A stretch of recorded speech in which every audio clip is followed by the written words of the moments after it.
NDA मात्र 1 महीने बचे हैं और इस टाइम पे काफ़ी बच्चे इस बात को लेकर के परेशान हैं कि 1 महीना में एनडीए क्रैक कर सकते हैं कि नहीं? बिकॉज़ उनका सिलेबस इनकम्प्लीट है, ना ही प्रिपरेशन हुआ है, ना ही कुछ हुआ है और अभी से ही डर रहे हैं। तो मेरे भाई मैं आपको बता दूँ कि 1 महीना में एनडीए प्रिपरेशन किया जा सकता है। मैं खुद 1 महीना रगड़ के पढ़ा था। मैं खुद कैसे प्रिपरेशन किया था, 1 महीना में कैसे यूटिलाइज़ किया था, मैं अपना बताऊँगा और आपको पता होना चाहिए जो मेरे पुराने व्यूअर्स थे उनको मैं बता दूँ, मैं भी एक बार एनडीए रिटेन में फेल हो गया था, उसका रीज़न बताऊँगा। रीजन यही था कि लास्ट के महीना में मैं थोड़ा गड़बड़ कर दिया था, गड़बड़ी कर दिया था। वो गड़बड़ी बताऊँगा जो कि आपको नहीं करना है, अगर आप फेल नहीं होना चाहते हैं तो, ठीक है? वीडियो में कही हुई बात है। एक बात है यार देखो, वीडियो में जो चीज़ें मैं आपको बताऊँगा, ऑथेंटिक बताऊँगा, अपने एक्सपीरियंस के साथ बताऊँगा मेरे भाई, जो मैं खुद काम किया हूँ। यूट्यूब पे काफ़ी ऐसे भी हैं स्टूडेंट जो खुद एक भी बार रिटन क्रैक नहीं किए हैं और आके ज्ञान करते हैं कि ऐसे करो, ऐसे करो, ठीक है? भाई आप समझना वीडियो को, जो चीज़ें बताऊँगा उसको एक बार इम्प्लीमेंट करना मेरे भाई। अगर पॉजिटिव रिजल्ट नहीं आया ना तो जितना गाली देना होगा दे के चले जाना। अगर आपको अच्छा बात लगे लगे कि नहीं ये बंदा सही बोल रहा है तो आप लाइक सब्सक्राइब करके जाना, ठीक है? चलिए स्टार्ट करते हैं। देखिए सबसे पहली बात ये है कि अगर आपका सिलेबस कंप्लीट नहीं है, प्रिपरेशन अच्छी नहीं है, कोई दिक्कत ना है मेरे भाई। जो लास्ट के 1 महीना होता है ना, वही डिसाइडिंग मंथ होता है कि आपका रिटन निकलेगा या नहीं निकलेगा। बिकॉज़ शुरू के बच्चे जो अभी 4-5 महीना एग्जाम रहता है तो हल्का प्रिपरेशन करते हैं। लास्ट के 1 महीने में अपना जो 100% देता है उसका कंटिन्यू, यानी कि 100% उसका रिजल्ट निकलेगा ही निकलेगा, ठीक है? देखो यार एक बात है, जब पहले मैं अपना गलती बताता हूँ कि मैं क्यों एक बार फेल हो गया था। रीज़न ये था ना मेरे भाई कि जो लास्ट के 1 महीना था उसमें ज़्यादातर मैं चाहा कि अपना सिलेबस कंप्लीट कर लूँ, ठीक है? जिसके कारण मैं रिवीजन नहीं कर पाया, समझ लो। जो चीज़ें पढ़ा था उसका रिवाइज़ नहीं कर पाया, जिसके कारण जब एग्ज़ाम हॉल में गया, मैं जब पेपर देने, तो उसमें काफ़ी क्वेश्चन मुझे आते हुए नहीं आए। यानी बिकॉज़ ये लगा था कि मैं पढ़ा हूँ इसको, बट रिविज़न नहीं करने के कारण फ़ॉर्मूलाज़ हो गए या कॉन्सेप्ट हो गए, याद नहीं आ पाया, ठीक है? मेरा फेल होने का रीज़न यही था कि मैं लास्ट टाइम पे रिविज़न पे फ़ोकस नहीं किया था, ठीक है? ये गलती आपको नहीं करना है, ठीक है ना? देखो यार 100% कोई सिलेबस आज तक कंप्लीट किया ही नहीं है। मैं खुद बताऊँ तो 2022 से ही लग गया था एनडीए प्रिपरेशन में, ठीक है? 2025 में मेरा लास्ट अटेम्प्ट था सितंबर वाला, तो लगभग साढ़े 3 से 4 साल हम खुद को दिए, फिर भी मेरा सिलेबस आज तक कंप्लीट नहीं हो पाया, ठीक है? क्योंकि जीके जीएस का भाई सिलेबस समझ सकते हो ना, समुंदर है, कोई आज तक पार कर ही नहीं पाया। जो बोलता है कि 100% सिलेबस कंप्लीट है तो वो झूठ बोलता है। 100% सिलेबस कोई कंप्लीट नहीं कर सकता है, ठीक है? जीके जीएस तो ऑलरेडी नहीं, ठीक है? मैथमेटिक्स, फिजिक्स ये सब कर सकते हो, बट एनडीए तो सब सब्जेक्ट मिलाकर करना आता है, तो जीके जीएस का नहीं कर सकते हो। तो मेरे भाई अगर आपका सिलेबस कंप्लीट ना है, कोई दिक्कत ना है। देखो जो जो चीज़ें हैं ना मैं आपको बता दूँगा वो फ़ॉलो करना है। देखो आपको पता होना चाहिए एनडीए में 2 चीज़ें इम्पोर्टेंट है, मैथमेटिक्स और इंग्लिश, ठीक है? एनडीए का बेस ये 2 सब्जेक्ट है, मैथमेटिक्स और इंग्लिश। जो इन 2 बेस पकड़ बना लिया ना, उसका कन्फर्म है कि अच्छा खासा रिटर्न निकलेगा ही निकलेगा, ठीक है? तो मेरे भाई देखो, आप लोग देखे होंगे काफ़ी स्टूडेंट जो हैं, जो जेईई की प्रिपरेशन करते हैं, वो लोग क्या करते हैं, वो लोग 3 सब्जेक्ट उनका स्ट्रॉन्ग रहता है, मैथमेटिक्स ये साइंस में 3 दोनों सब्जेक्ट, फिजिक्स, केमिस्ट्री, ठीक है? और एक है ये एक एक कौन-सा सब्जेक्ट, हाँ, मैथमेटिक्स और साइंस, ठीक है? ये 2 सब्जेक्ट पे पकड़ बना करके उनका आराम से, तो आपको भी उसी सब्जेक्ट पे फोकस करना है जो कि हाई वेटेज वाले हैं। देखो मैथमेटिक्स एंड इंग्लिश, मैथमेटिक्स में आपको सब, अब बात करते हैं मैथमेटिक्स, तो मैथमेटिक्स में आपको सब चैप्टर पढ़ने की जरूरत नहीं है, क्योंकि 1 महीने में सब चैप्टर नहीं पढ़ सकते हो। पढ़ लोगे फिर भी कॉन्सेप्ट ना याद हो पाएगा, ठीक है? क्योंकि आपको रिवीजन भी करना है मेरे भाई, ठीक है ना? तो मैथमेटिक्स में टोटल 10 चैप्टर्स है जिस पे आपको फोकस करना है और इस पे ज़्यादा से ज़्यादा रिवीजन करना है, ओके? कौन-कौन सा 10 चैप्टर्स है तो ऑलरेडी वीडियो मैं बना दिया हूँ, डिस्क्रिप्शन में लिंक है, जा करके देख लेना मेरे भाई, ओके?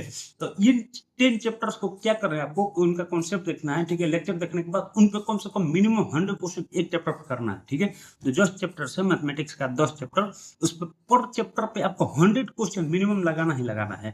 अब क्वेश्चन किस प्रकार का लगा सकते हो, तो हो सकता है आप प्रीवियस ईयर लगा सकते हो उसी चैप्टर से रिलेटेड, या आप नए क्वेश्चन भी लगा सकते हो, depend on you, okay? But मैं बोलूंगा कि आप प्रीवियस ईयर लगाओगे तो ज्यादा फायदा होगा, ठीक है ना? जैसे कॉम्प्लेक्स नंबर के एग्जांपल लेते हैं, कॉम्प्लेक्स नंबर पढ़ लो, कॉम्प्लेक्स नंबर पढ़ने के बाद उस पर जो प्रीवियस ईयर पूछा गया है लास्ट 10 ईयर का, उसका लगा लो, ठीक है? इससे आपका कॉन्सेप्ट, इससे आपका प्रीवियस ईयर भी कंप्लीट हो जाएगा और साथ-साथ आपको आइडिया मिल जाएगा कि इस चैप्टर से किस प्रकार के क्वेश्चन आ रहे हैं, ठीक है? और कॉन्फिडेंस भी आपका हाई हो जाएगा, ठीक है? तो ऐसे करना है आपको, 10 चैप्टर जो बताया हूँ सिर्फ इसको पढ़ो, इसके अलावा कुछ मत पढ़ो। ये हाई वेटेज वाले चैप्टर्स है, इससे कम से कम 120 में से मिनिमम जो है ना, मैक्सिमम, सॉरी, मिनिमम आपको 50 से 60 क्वेश्चन आएँगे, ठीक है?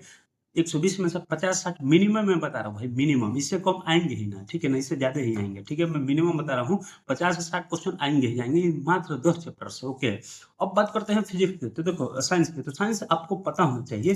काफी लोग बोलते हैं कि भैया मेरा 11th-12th का अच्छा से नहीं हो पाया प्रिपरेशन, भाई मेरा 11th-12th यार, मैं खुद 11th-12th अच्छे से ना पढ़ा हूँ, ठीक है, तो आप साइंस में क्या कर सकते हो ना कि आप बस साइंस में क्या कर सकते हो, तो एनडीए में क्या है ना कि 70% क्वेश्चन 11th और एनडीए में क्या है ना कि 70% क्वेश्चन जो 9th और 10th का एनसीईआरटी है, ठीक है, साइंस का मैं बात कर रहा हूँ, उसमें से आता है, ठीक है, तो साइंस का आप कर सकते हो 9th 10th का एनसीईआरटी पढ़ के, या आप ऑलरेडी 9th 10th का पढ़ ले हो तो उसका नोटबुक बनाए होगे, ठीक है, नोटबुक से जाकर रिवीजन कर लो, काफी आपका फायदा होगा, ठीक है, 70% क्वेश्चन उसी से आता है मेरे भाई। बात करते हैं ज्योग्राफी और इसका, क्योंकि सभी लोग पीसीएम वाले होते हैं तो उनका आर्ट्स वाला बैकग्राउंड कमजोर होता है, तो उनका काफी डर होता है कि भैया ये किया कैसे कैसे करें, तो इसके लिए आपको कुछ नहीं करना है। इसका देखो सबसे ज्यादा जो आर्ट्स वाला सब्जेक्ट है, जैसे ज्योग्राफी, हिस्ट्री, पॉलिटी हो गया, सबसे ज्यादा 11th और 12th के एनसीईआरटी से क्वेश्चन आते हैं। ओके, 11th 12th के एनसीईआरटी से सबसे ज्यादा क्वेश्चन आते हैं। बात करें हिस्ट्री की, हिस्ट्री सबसे ज्यादा 11th 12th के एनसीईआरटी से आता है। ज्योग्राफी तो फिर भी 9th 10th से चल जाता है, बट हिस्ट्री के लिए आपको 11th 12th के एनसीईआरटी पढ़ना पड़ेगा, बट एक महीना में आप एनसीईआरटी उतारा नहीं पढ़ सकते हो, तो मैं बोलूंगा आपको कि इसमें भी कुछ इंपॉर्टेंट चैप्टर्स है, जिससे कि सब टॉपिक्स में बताओ, सब टॉपिक्स कुछ ऐसे होते हैं जैसे कि कंफर्म है कि क्वेश्चन उससे आएगा, ठीक है ना, कभी 2 आएंगे, कभी 3 आएंगे, कभी 5 आएंगे, तो उसी टॉपिक पर आपको पढ़ना है। अब कौन सा टॉपिक है, तो मैं ऑलरेडी इसका लिंक जो है टेलीग्राम का डिस्क्रिप्शन में डाल दें, ठीक है, वीडियो के डिस्क्रिप्शन में टेलीग्राम का लिंक मिलेगा, उसमें जो इंपॉर्टेंट टॉपिक्स है उसको मैं भेज दिया हूँ, सिर्फ उसको प्रिपेयर कर लेना। ओके, और कैसे प्रिपेयर करना है, तो उसका वन शॉट लेक्चर देखना है मेरा भाई, ठीक है ना, जो आपको मैं भेजूंगा सब टॉपिक, उसका सिर्फ वन शॉट लेक्चर देख लेना, उसका वन शॉट लेक्चर देखने के बाद थोड़ा सा प्रीवियस क्वेश्चन प्रैक्टिस कर लेना उसी टॉपिक पर रिलेटेड जो आए हुए हैं। ओके, जब ये काम कर लेना तो उसके बाद फिर आपका क्या बचता है, देखो मैथ्स बता दिए, आर्ट्स वाला सब्जेक्ट बता दिए, अब बात करते हैं इंग्लिश की। तो इंग्लिश में क्या है ना कि आपको पता होना चाहिए, इंग्लिश 200 नंबर की आती है, मैं ऑलरेडी बता चुका हूँ, 2 बेस सब्जेक्ट लेकर चलो, मैथमेटिक्स इंग्लिश, इसमें पकड़ बना लोगे तो कंफर्म है कि रिटर्न निकलेगा ही निकलेगा। तो इंग्लिश की बात करो तो इंग्लिश में क्या है ना कि इसमें भी कुछ सब टॉपिक्स होते हैं जिससे कि कंफर्म क्वेश्चन आएंगे, उन सब टॉपिक्स को आपको छोड़ना नहीं है, और साथ ही साथ वोकैबुलरी का कुछ ऐसे वोकैबुलरी हैं जो कि हर 2-3 साल में रिपीट होते ही होते हैं, तो उन वोकैबुलरी का ऑलरेडी मैं लिंक डिस्क्रिप्शन में टेलीग्राम का लिंक है वहां पे भेज दिया हूँ, जाके सिर्फ उसको प्रिपेयर कर लेना मेरे भाई, ठीक है ना, बस और कुछ मत करना। तो इंग्लिश का बता दिया, ज्योग्राफी, हिस्ट्री, पॉलिटी का बता दिया, मैथमेटिक्स का बता दिया कि मात्र 10 चैप्टर से, उसको बस फॉलो करो, डिस्क्रिप्शन में वीडियो का लिंक है, जाके देख। अब बात करते हैं कि करंट अफेयर, तो करंट अफेयर की बात करें मेरे भाई, तो करंट अफेयर काफी लोग लेकर के चिंतित होते हैं, और इंडिया में करंट अफेयर का हाई वेटेज है, तो करंट अफेयर के लिए आपको अलग से कुछ नहीं पढ़ना है। मैं क्या करता था कि जब एग्जाम आ जाता था तो 10 या 12 दिन पहले एक वन शॉट वीडियो देख लेता था करंट अफेयर का, एक बहुत ही अच्छे टीचर हैं, उनका वन शॉट वीडियो देख लेता था, 2-3 घंटे का आता था, देखने के बाद अगर 10 क्वेश्चन पूछता था ना तो 10 में से 5 से 6 क्वेश्चन डिटो मिल जाते थे उनके, ठीक है, तो उनका जो वीडियो का लिंक, अभी उनका करंट अफेयर का वीडियो नहीं आया है, एनडीए एग्जाम से 10-15 दिन पहले आता है, तो जब उनका वीडियो आ जाएगा तो मैं आपको टेलीग्राम पर शेयर कर दूंगा। आप पूछेगा भैया टेलीग्राम कहाँ है, तो डिस्क्रिप्शन में लिंक है, वीडियो के डिस्क्रिप्शन में जाके ज्वाइन कर लेना, आपको मैं करंट अफेयर का वीडियो भेज दूंगा, सिर्फ उसको देख लेना, वन शॉट वीडियो रहेगी 2-3 घंटे की, उससे बहुत सारा क्वेश्चन आएगा मेरे भाई, ठीक है ना, तो करंट अफेयर अभी मत पढ़ो, क्योंकि करंट अफेयर का काम होता है एग्जाम देने के बाद भूल जाओ, अभी पढ़ोगे तो फिर एग्जाम देते टाइम आप भूल जाओगे कि क्या क्या करंट अफेयर सुने थे, ठीक है ना, क्योंकि अगले एग्जाम में अगला करंट अफेयर पूछेगा, तो करंट अफेयर अभी मत पढ़ो, एग्जाम से 10-12 दिन पहले पढ़ना, ताकि आपको सब चीजें याद रहे। अब देखो यार, सब कुछ बता दिया, मैथमेटिक्स बता दिया, इंग्लिश बता दिया, ठीक है, आर्ट्स वाला सब्जेक्ट बता दिया, और ये करंट अफेयर का बता दिया, जो जो चीजें बताया उसको बस फॉलो करना मेरे भाई, आपका कंफर्म है कि रिटेन निकलेगा। बाकी एक बात याद रखना, देखो आपको हाई वेटेज स्कोर करना है, क्योंकि आपको भी पता होना चाहिए, सिर्फ रिटेन निकालने से कोई फायदा ना होगा, खासतौर पर गर्ल्स कैंडिडेट, क्योंकि आपको पता होना चाहिए कि आपका हाई कट ऑफ जाता है और मेरिट भी हाई जाती है, तो आपको मेरिट में आने के लिए रिटेन आपके हाथ में है, रिटेन में तगड़ा स्कोर लाओ, ताकि मेरिट आउट होने का डर ना हो। अच्छे से प्रिपरेशन करो, बेस्ट प्रिपरेशन करो। और एक बात है, देखो लास्ट टाइम जो कि मैं करता था, लास्ट के 1 महीने में, पता है मैं क्या करता था, 3 काम करता था। पहला काम करता था रिवीजन, दूसरा काम करता था मॉक देना और उसका एनालिसिस करना, और तीसरा काम करता था प्रीवियस ईयर क्वेश्चन लगाना, ठीक है ना। इस टाइम पे काफी बच्चे, 90% बच्चे गलती ये करते हैं कि उनका होता है कि भैया 1 महीना बचा है, हम सिलेबस कंप्लीट नहीं किए हैं, जल्दी से सिलेबस कंप्लीट कर ले मेरे भाई, इसीलिए मैं फेल हुआ था, ठीक है ना। एक बार इंडिया में फेल इसलिए हुआ था बिकॉज मेरा 1 महीना बचा था एग्जाम, और मैं ज्यादा कॉन्सेप्ट सीखने पे ट्राई किया कि जल्दी से मेरा सिलेबस कंप्लीट हो जाए, और सिलेबस तो कंप्लीट हो गया, लगभग लगभग हो गया था, बट मैं रिवीजन पे फोकस नहीं कर पाया, मुझे टाइम ही नहीं मिल पाया कि रिवाइज कर पाऊँ। क्वेश्चन गया जब एग्जाम हॉल में देखा तो पता था मुझे कि ये मैं पढ़ा हुआ, फिर भी याद नहीं आया बिकॉज़ रिवीजन नहीं कर पाए थे हम। तो 1 महीना आपको डेडिकेटेड रिवीजन करना है, कॉन्सेप्ट से ज़्यादा टाइम आपको रिवीजन पे देना है, तभी आपका रिवाइज ये क्रैक हो पाएगा मेरा भाई, ठीक है ना? क्योंकि आपका नोटबुक एग्जाम हॉल में नहीं जाएगा, आपका दिमाग एग्जाम हॉल में जाएगा और उसको ले जाने के लिए आपके अंदर सब कुछ चीज़ें आनी चाहिए, तभी आएगी जब आप रिवीजन करोगे। तो रिवीजन इज़ मस्ट, आपका सिलेबस कंप्लीट हो या ना हो, भाड़ में सिलेबस, अगर आपका 50% भी सिलेबस कंप्लीट है तो आराम से क्रैक हो जाएगा। आप खुद सोचो ना यार, 900 नंबर का पेपर है, 350 नंबर पे, मतलब 350 400 नंबर ला दोगे तो मेरिट अपना होगा, समझ रहे हो? मतलब 900 में 350 नंबर नहीं आएगा भाई, क्या ही बोले। इतना कम नंबर लाने के लिए आपका जितना सिलेबस कंप्लीट है उतना बस रिवीजन करो, ठीक है ना? अगर आपका 50% भी कंप्लीट है तो 50% में ऐसा करो ना कि कहीं से क्वेश्चन आए ना तो आपको छूटे नहीं।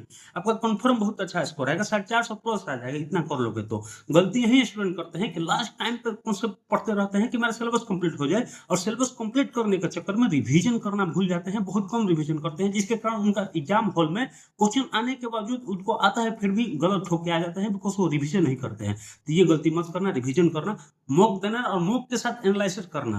देखो यार, काफ़ी लोग हैं जो कि मॉक तो दे देते हैं बट एनालिसिस नहीं करते हैं, बिकॉज़ आपको भी पता होना चाहिए कि एनालिसिस करना किसी को पसंद नहीं है। तो आप कुछ नहीं सीखे मेरे भाई, ठीक है ना? मॉक देने के बाद एनालिसिस करो, किसी को पसंद आए फिर भी आपको करना है, क्योंकि आप सबसे अलग हो, ठीक है?